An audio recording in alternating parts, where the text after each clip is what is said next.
25 години. 25 истории, които ще ви разкажа, свързани с Агенция за преводи ArtDoc. Пета история. Първият ни клиент. Както вече разбрахте от предходните епизоди, улицата за преводи беше Евлоки Кюркиев, ние имахме офис там и първият ни клиент попадна с документи за Канада.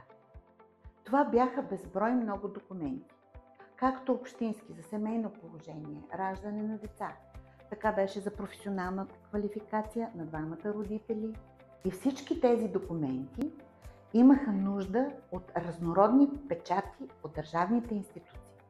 Тогава разбрахме едно, че трябва да се направи система, така че всеки един документ да знаем откъде трябва да мине, както да обучим нашите колеги от екипа, така и в последствие нуждите на клиентите да бъдат по-бързо разбрани и по-бързо да свършим работа. С това се даде начало и на нашата систематизация на процесите в ArtDoc.